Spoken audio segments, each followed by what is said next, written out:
Hechos 16, 13.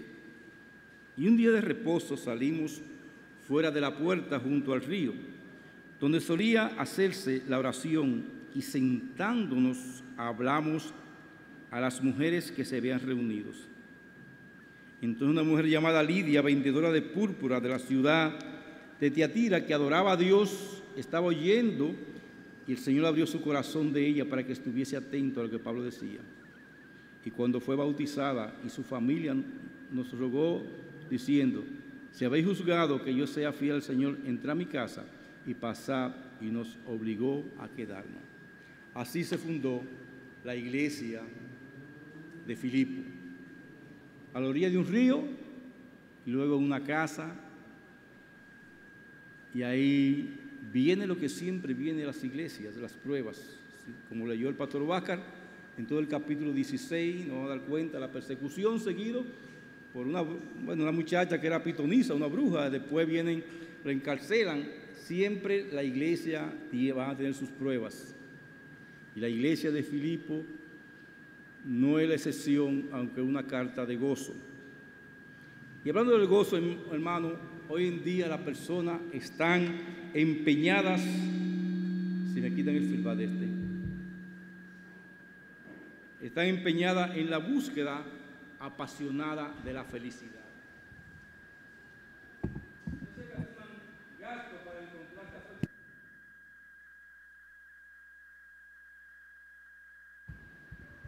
Las clínicas de estética, los centros de embellecimientos, libros de autoayuda, oradores motivacionales, incluso iglesias que han dejado de predicar la palabra de Dios para traer mensajes y cultos motivacionales para hacer feliz a sus congregaciones.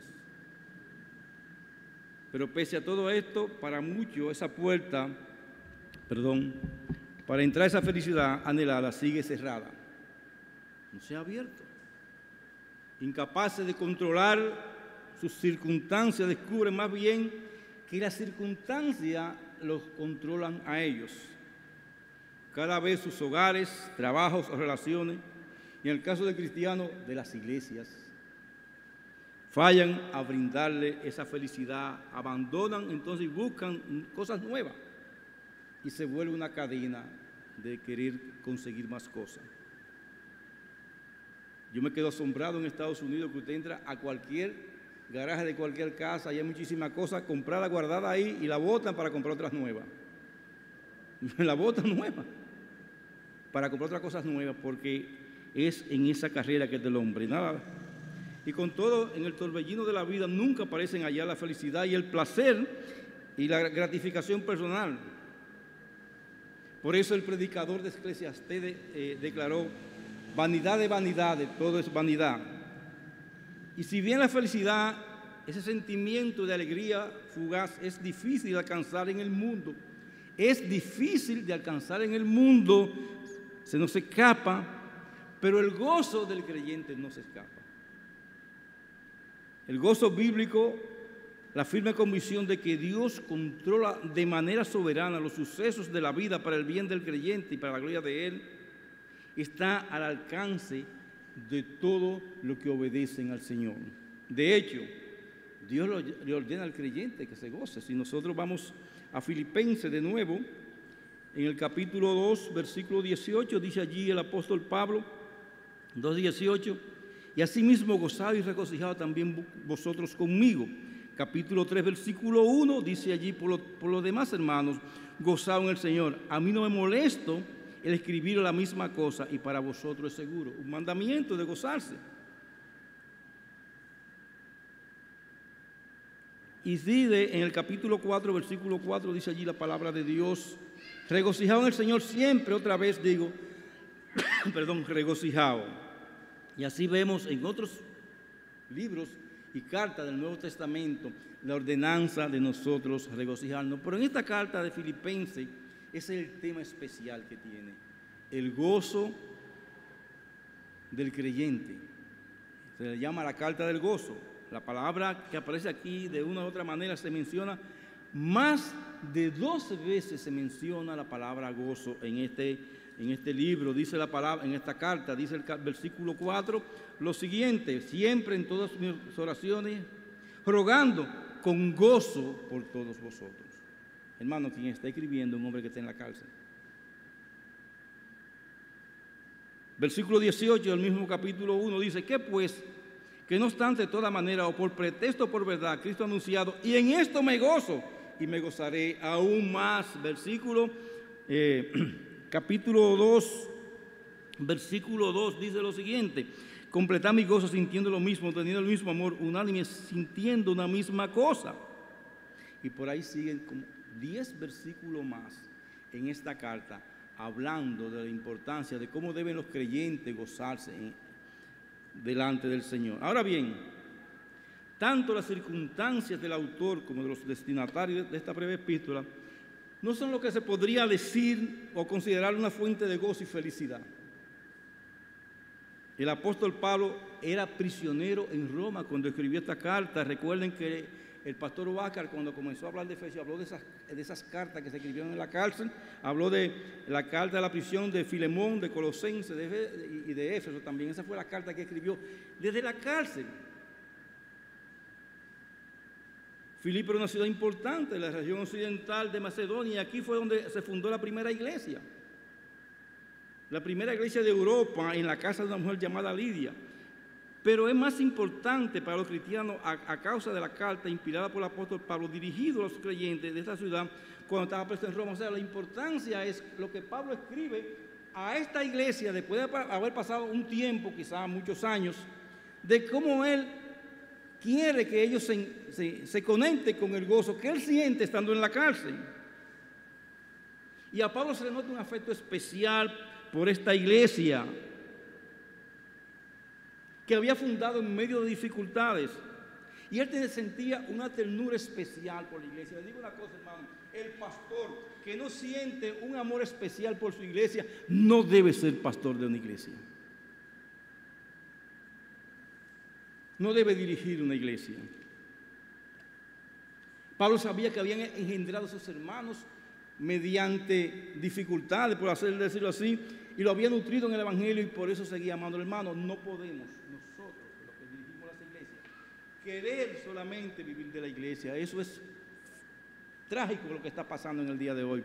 Los pastores estamos para amar a las ovejas, como el apóstol Pablo lo mostró aquí, hermano. Recordemos que él fue llamado de una forma extraordinaria a predicar el evangelio en la ciudad de Filipo. Él tuvo una noche, una visión, dice la palabra de Dios, y un varón macedonio estaba de pie rogándole y diciendo: pasa a Macedonia y ayúdanos. Y ahí en Macedonia está la ciudad de Filipo.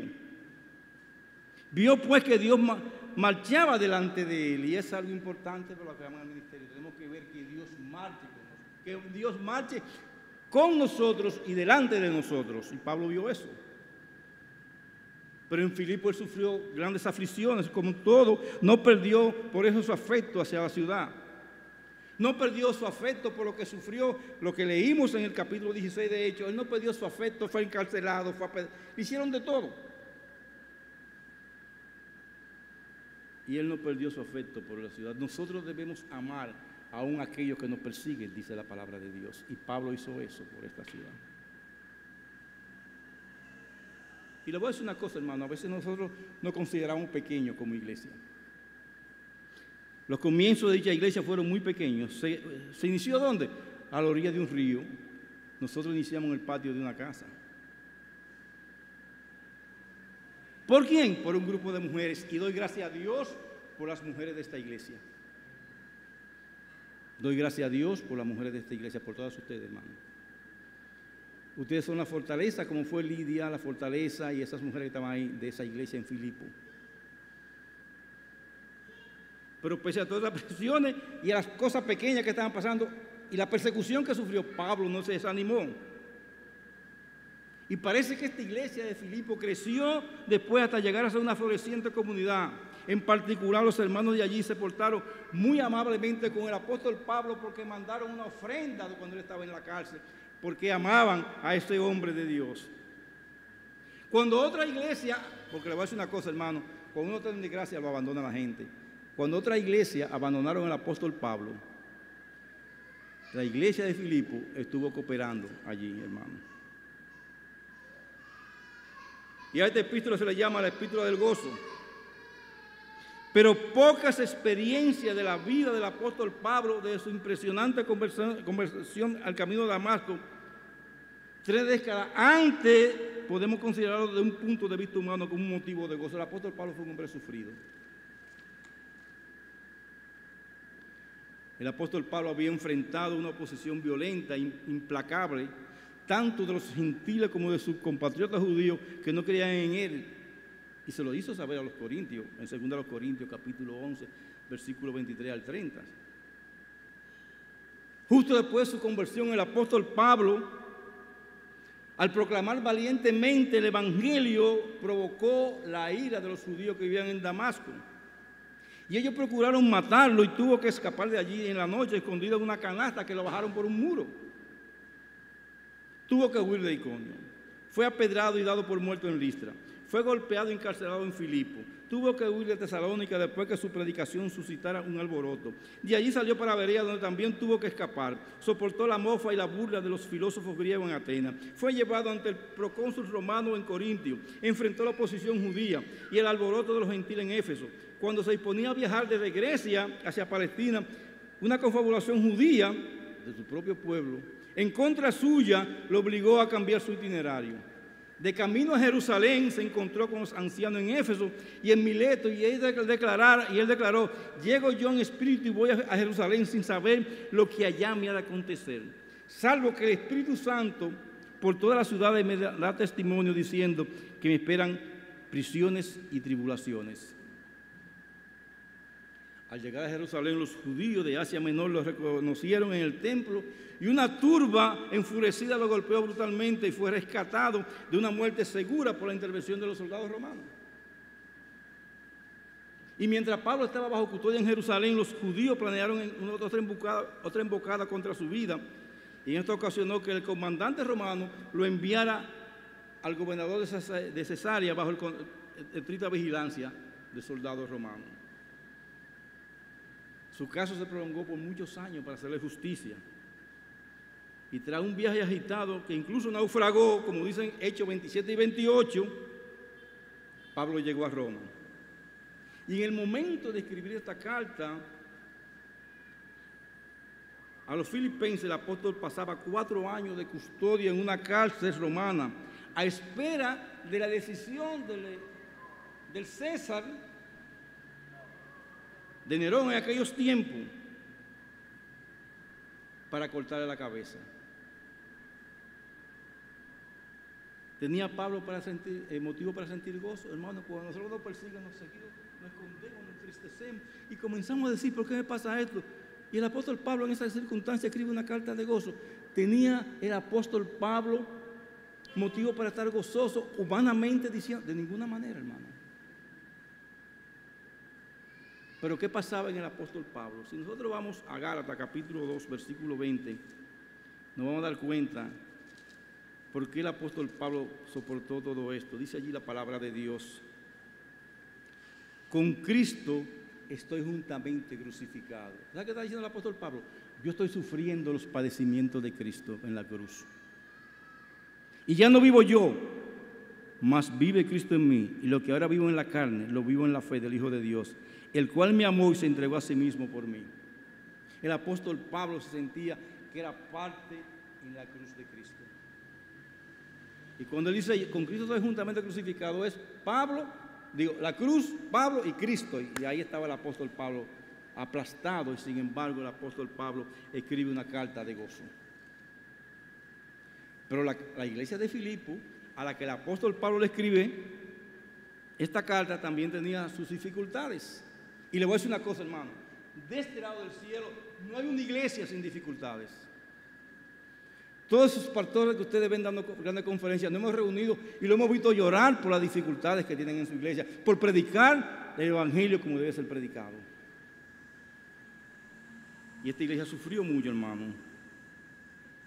¿Por qué? Porque sus miembros, a excepción de Lidia, eran extremadamente pobres, tanto que Pablo se admiró al constatar la contribución de ellos a la ofrenda que recaudó para los pobres en Jerusalén. Recuerda que en 2 Corintios escribió en el capítulo 8, versículo 1 al 5, dando gracias porque esa iglesia, hermano, sacrificialmente dio para las necesidades de Jerusalén. Al igual que Pablo sufrían persecución por causa de Cristo. Pero aún eran atacados por los falsos maestros, como veremos en el transcurso de los estudios de esta carta. Y para colmo de los males, habían 2 mujeres peleándose en la iglesia. 2 mujeres líderes, Evodia y Sinti, que tenían celo de sus ministerios dentro de la iglesia. Y estaban con una guerra, hermano. Y el apóstol Pablo les exhorta a ella. Es decir, que esta iglesia también tuvo su problema. Pese a la circunstancia del autor, o sea, del apóstol Pablo y de los destinatarios, el gozo satura completamente toda esta carta. Decía alguien, el gozo es la música que resuena en esta epístola, la luz que aparece en toda ella. La epístola entera irradia gozo y felicidad. Gente que estaba sufriendo, un hombre que había sufrido como el apóstol Pablo, que lo iban a matar, escribe esta carta y dice que la carta lo que irradia es felicidad, hermano. Aquellos que estudian su enseñanza y aplican sus principios aprenderán cómo su autor humano tenía un secreto para tener gozo y paz y contentamiento en medio de cualquier circunstancia. Por eso dice en el capítulo 4, versículo 10 al 13 lo siguiente: en gran manera me gocé en el Señor de que ya al fin habéis revivido vuestro cuidado de mí, lo cual también estabais solícito, pero os faltaba oportunidad. No digo porque tenga escasez, pues he aprendido a contentarme cualquiera que sea mi situación. Hermano, el apóstol Pablo nos está diciendo que cualquiera que sea nuestra situación, debemos estar gozosos. Dice, yo he aprendido eso. Eso es lo que se aprende, hermano.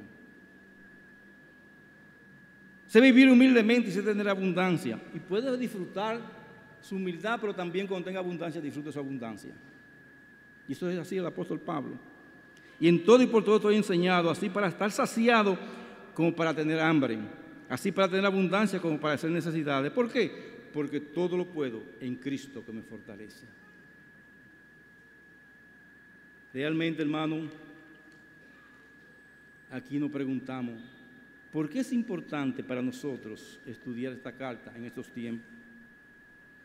Porque hermano, en este mundo, tristemente, vivimos en un mundo lleno de desgracia. Entonces, la noticia y todas las cosas que están pasando, aún el mismo pueblo de Dios, nos llenan de tristeza.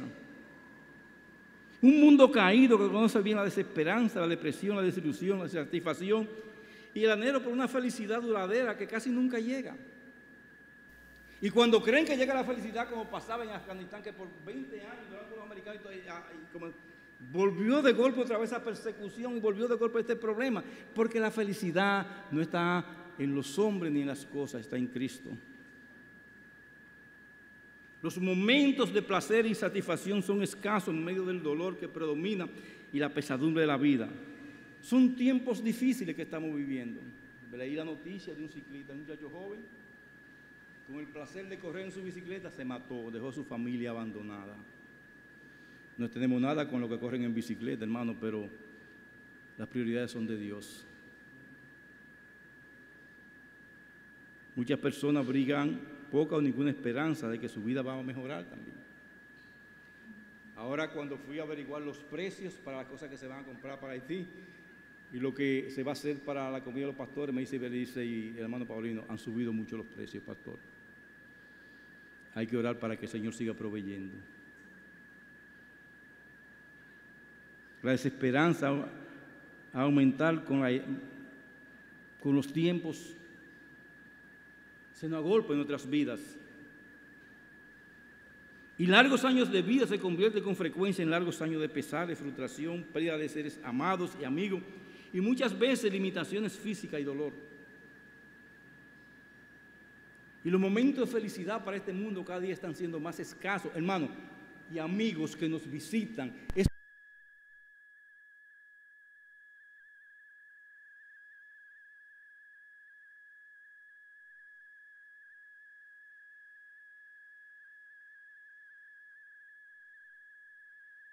todo tipo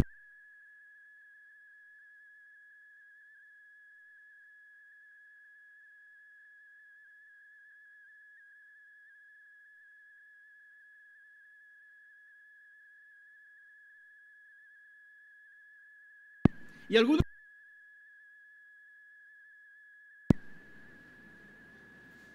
y alcanzan tirada de cientos de miles de esos libros. Libros para lavarle el cerebro, diciendo, comienza un nuevo día. ¿Qué mañana tan estupenda hace hoy? Sabíamos nosotros que no es así, porque cuando tú sales al tránsito se acabó lo que es estupendo en la mañana, por bonito que salga el sol. ¿Qué esposa o esposo tan maravilloso tengo? Son esos libros que están vendidos en el día de hoy. Sabíamos nosotros las luchas que hay en los matrimonios. ¿Qué desayuno tan saludable y delicioso me aguarda? A veces un yaniqueque con un poco de agua. ¿Qué jefe tan simpático tengo en el trabajo? Pero esos son los tranquilizantes de estos tiempos que presentan esos libros. Pero tales tranquilizantes de paz o painful ether, como dicen hoy, hacen más mal que bien. Porque contra ellos podemos alzar las siguientes objeciones. Primero, siempre que el consuelo prestado no se ajuste a la realidad, la paz mental que éste proporciona no tendrá efectos duradores. ¿Por qué? Porque cuando pasan estas cosas, esas emociones, ya se acabó todo.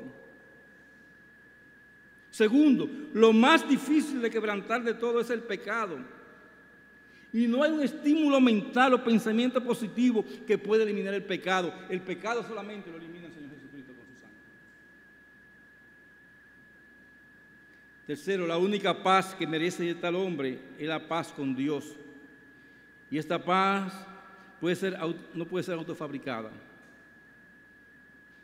Es por la fe en Jesucristo que encontramos paz con Dios. Romanos 5:1, justificados pues por la fe, tenemos paz para con Dios por medio del Señor Jesucristo. No hay manera de tener paz con Dios. Cuarto, esta confianza en los tranquilizantes, sean libros o píldoras, pueden proceder de la falsa suposición de que el desasosiego espiritual o la lucha interior es un mal en sí mismo. Sin embargo, frecuentemente es muchísimo mejor el afrontar la realidad que tratar de escapar de ella. Y el mundo vive un escapismo queriendo escapar de la realidad. Bueno, no, la realidad hay que enfrentarla.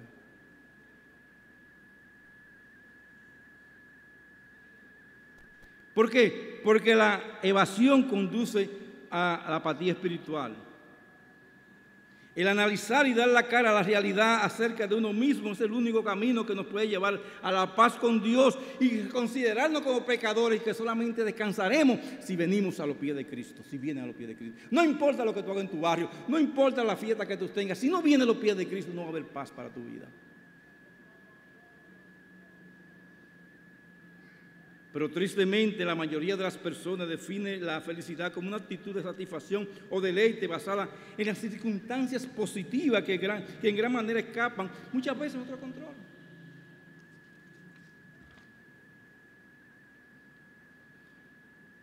La felicidad, hermano, no puede planearse ni planificarse, mucho menos garantizarse.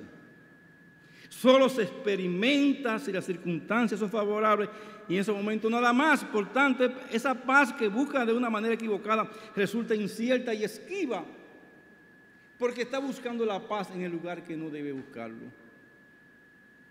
Por su parte, el gozo espiritual no es una actitud que depende del azar o las circunstancias, es la confianza permanente y profunda de que a pesar de las circunstancias de la vida todo está bien entre el creyente y el Señor. Ahí es que hay paz, cuando todo está bien entre nosotros y Dios, no en otro lugar.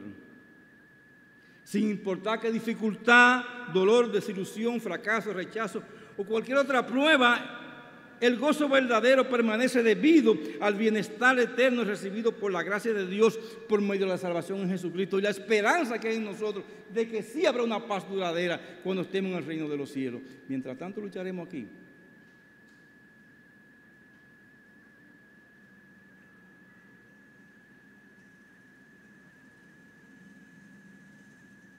Por eso la Escritura dejan claro que el supremo gozo, el más duradero y que produce mayor satisfacción, es la genuina relación con Dios a través de Jesucristo. No hay otro.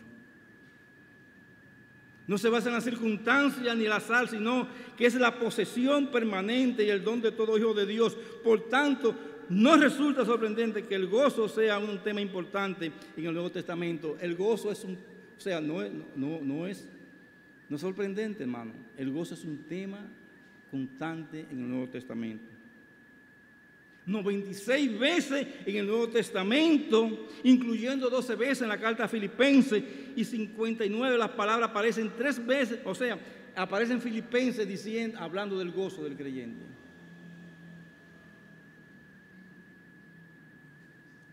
Y hay una teología bíblica del gozo. Primero tenemos que comprender, el gozo, hermano, es un don de Dios. David declaró en el Salmo 4, 7, versículos 7 y 8 lo siguiente. Salmo 4. Tú diste alegría a mi corazón, mayor que los de ellos, cuando abundaba su grano y su mosto. Está en la riqueza, tienen de todo, pero hay satisfacción en su vida. Y dice David, tú me diste alegría, pese a la riqueza de ellos. En paz me acostaré y así mismo dormiré, porque solo tú, Jehová, me hace vivir confiado, me hace vivir en paz. Y agrega en el Salmo 16 lo siguiente: me mostrará la senda de la vida en tu presencia, hay plenitud de gozo, delicia a tu diestra para siempre. Nuestro gozo, nuestra delicia está en Dios. Segundo, Dios le concede gozo a quienes creen en el Evangelio. Recuerden, hermano, al anunciar el nacimiento de Cristo a los pastores, el ángel dijo: no temáis, porque he aquí doy nueva de gran gozo, que será para todo el pueblo, que os ha nacido hoy en la ciudad de David un Salvador, que es el Cristo, el Señor. Y agrega nuestro Señor Jesucristo lo siguiente: esta cosa os he hablado para que mi gozo esté en vosotros y vuestro gozo sea cumplido. Cristo vino a proclamar un evangelio que ofrecía verdadero gozo sobrenatural a quienes lo reciben como Salvador y Señor. Primero, entonces, tenemos que el gozo es un don de Dios. Segundo, Dios lo concede a quienes creen en el evangelio. Tercero, es el Espíritu Santo de Dios que produce ese gozo en nosotros. Pablo dijo: porque el reino de Dios no es comida ni bebida, sino justicia, paz y gozo en el Espíritu Santo. Y en su carta a las iglesias de Galacia, el apóstol escribió: mas el fruto del Espíritu es amor, gozo, paz, paciencia, benignidad, bondad, fe, mansedumbre, templanza. Contra tales cosas no hay ley. Cuarto, el gozo que se experimenta plenamente está en la obediencia a su palabra. Estamos gozosos cuando obedecemos su palabra. El profeta Jeremías clamó lo siguiente: fueron halladas tus palabras y yo la comí, y tu palabra me fue por gozo y por alegría. Hermano, esa es la palabra de Dios para ti, gozo y alegría. Ay, pastor, yo estoy leyendo Primera de Crónicas, los 16 primeros capítulos. ¿Es motivo de gozo? Esa genealogía que están ahí en Primera de Crónicas.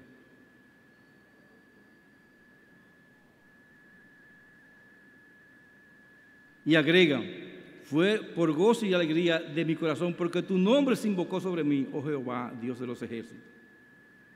Una de las razones por las cuales el apóstol Juan escribió su primera carta es que su gozo y el de sus lectores sea cumplido. Quinto, el gozo del creyente se profundiza mediante las pruebas, que es lo que está hablando el apóstol Pablo en la carta a los Filipenses. La plenitud del gozo se experimenta al enfrentar las tristezas, las penas y las dificultades. Por eso dice el apóstol Pablo en su primera carta a los tesalonicenses, en el capítulo 1, versículo 6, lo siguiente: y vosotros vinisteis a ser imitadores de nosotros y del Señor, recibiendo la palabra en medio de gran tribulación. ¿Cómo? Con tristeza, no, con gozo en el Espíritu. Hermano, ¿cómo tú estás recibiendo la palabra de Dios? En su segunda carta a los creyentes, el apóstol Pablo escribió lo siguiente: entristecido, mas siempre gozoso. ¿Por qué? Porque nuestro gozo no depende de las circunstancias ni de las cosas, dependen del Señor.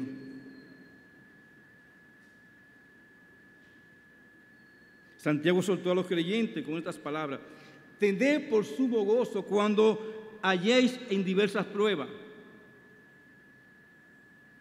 Pastor, gozarse de la prueba, dice el apóstol Pablo que sí. Santiago también.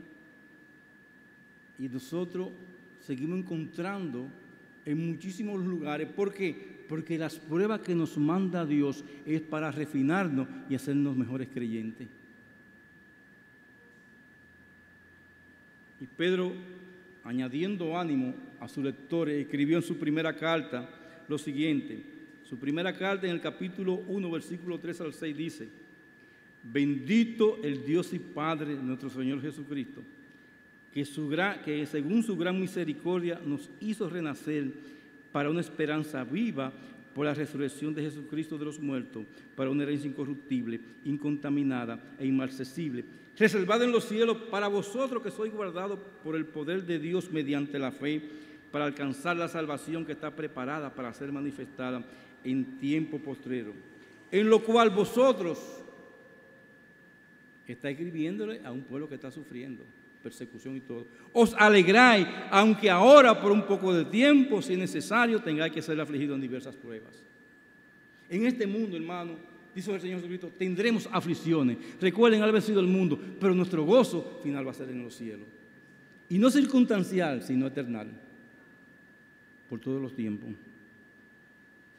Sexto, el gozo de los creyentes se consuma al poner su esperanza en la gloria celestial. El gozo de los creyentes se consuma al poner su esperanza en la gloria celestial. El apóstol Pablo, en Romanos capítulo 12, versículo 12, dice: siempre deben estar gozosos en la esperanza. Y Pedro le recordó a quienes amáis sin haberle visto, en quien creyendo, aunque ahora no lo veáis, os alegráis con gozo inefable y glorioso.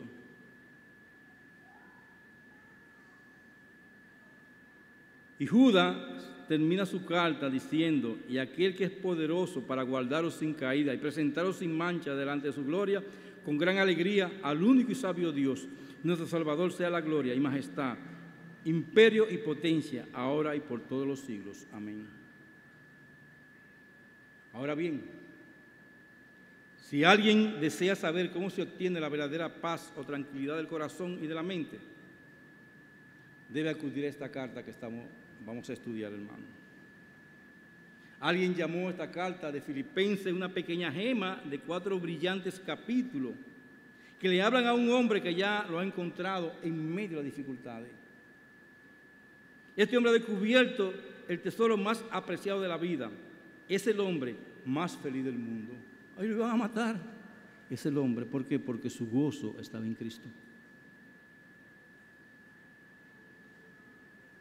Mire cómo el apóstol Pablo en la prisión habla en esta carta: regocijaos siempre en el Señor. Otra vez digo, regocijaos. He aprendido a contentarme en cualquiera que circunstancia en que me encuentre. Sé pasar necesidad y sé vivir en abundancia. En toda situación he aprendido el secreto, tanto de estar satisfecho como de tener hambre, tanto de tener abundancia como de pasar necesidad. Todo lo puedo en Cristo que me fortalece. ¿Por qué? Porque tengo abundancia en el mundo. No, tengo abundancia en Cristo. Tenemos abundancia en Cristo, hermano. Esa es nuestra esperanza. Y este hombre que había aprendido el más grande secreto de la vida estaba prisionero en Roma, esperando a ser probablemente decapitado.